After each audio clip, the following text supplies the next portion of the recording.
लोकशाहीचा बुलंद आवाज, रिपब्लिकन वार्ता महाराष्ट्र।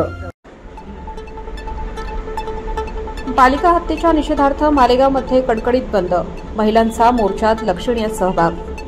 नाशिक जिल्ह्याच्या मालेगाव तालुक्यातील डोंगराळे येथील विकृत मानसिकतेचा बळी ठरलेल्या 3.5 वर्षीय बालिकेच्या निर्घृण हत्येच्या निषेधार्थ व हे कृत्य करणाऱ्या नराधमास फाशीची शिक्षा व्हावी या मागणीसाठी मालेगाव शहरासह तालुक्यातील विविध शैक्षणिक, सामाजिक, राजकीय संघटनांकडून या घृणास्पद घटनेचा निषेध करण्यासाठी दिनांक 21 नोव्हेंबर 2025 रोजी शुक्रवारी मालेगावमध्ये बंद पाळण्यात आला। दरम्यान आरोपी शेखर उर्फ विजय खैरनार यास दिनांक 20 नोव्हेंबर 2025 रोजी गुरुवार दुपारी पोलीस बंदोबस्तात मालेगाव न्यायालयात हजर करण्यासाठी आणण्यात आले असता संतप्त महिला व तरुणांनी त्याला आमच्या ताब्यात द्यावे अशी मागणी करत पोलीस वाहनांना घेराव घातला। यामुळे न्यायालय व आवारात काही काळ तणावाचे वातावरण निर्माण झाले होते। प्रमुख महिलांसह ग्रामस्थांनी विजय खैरनारला ताब्यात द्या, आम्ही त्याला फाशी देऊ असा आग्रह धरत आवारातच ठिय्या मांडल्याने मोठा पेच निर्माण झाला होता। संतप्त जमावाची समजूत पोलीस अधिकाऱ्यांनी काढण्याचा प्रयत्न केला, मातृत्व यशस्वी होत नसल्याने अखेर सुरक्षिततेच्या दृष्टिकोनातून व्हिडिओ कॉन्फरन्सद्वारे न्यायालयीन कामकाज पार पाडावे लागले। यावेळी आरोपी विजय खैरनार यास युक्तिवादानंतर 7 दिवस पोलीस कोठडीत ठेवण्याचा आदेश देण्यात आला आहे। तसेच दिनांक 21 नोव्हेंबर 2025 रोजी शुक्रवारी मालेगाव येथे बंद पाळून आंदोलन करण्यात आले। यावेळी दादा भुसे यांनी संतप्त होऊन बोलताना म्हणाले की काल त्या आरोपीची पोलीस कस्टडी संपत असताना आपले वरिष्ठ डीवायएसपी बाविस्कर यांनी पोलीस कोठडी न मागता आरोपीस न्यायालयीन मॅजिस्ट्रेट मागितल्याने जाहीर निषेध केला।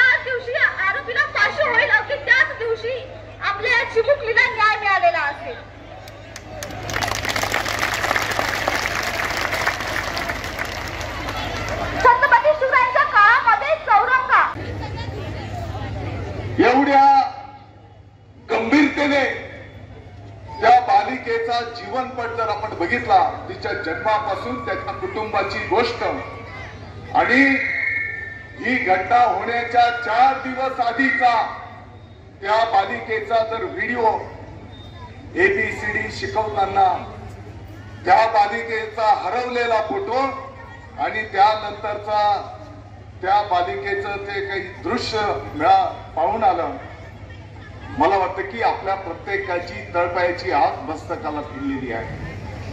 आणि म्हणून इतक्या गांभीर्याने माननीय मुख्यमंत्री महोदय, माननीय उपमुख्यमंत्री महोदयांनी संपूर्ण महाराष्ट्राने या घटनेची दखल घेतली गेलेली असताना मला मालेगावकरांच्या निदर्शनास आणून द्यायचं आहे, काल त्या आरोपीची पोलीस कोठडी संपत असताना आपले वरिष्ठ DySP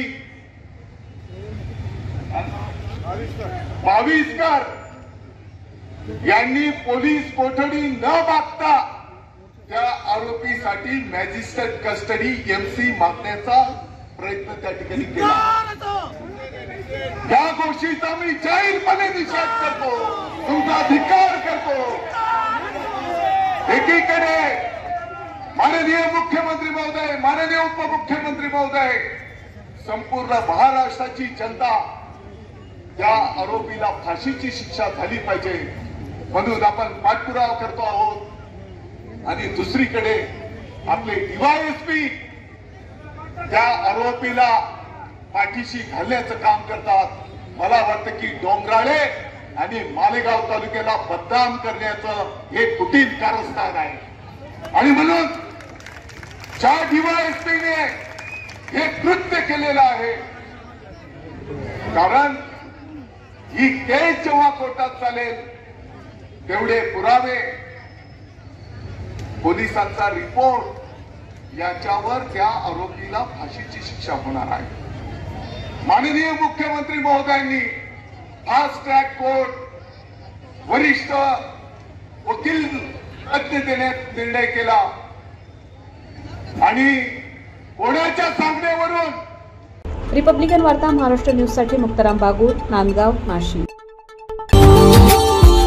Subscribe now and press the bell icon.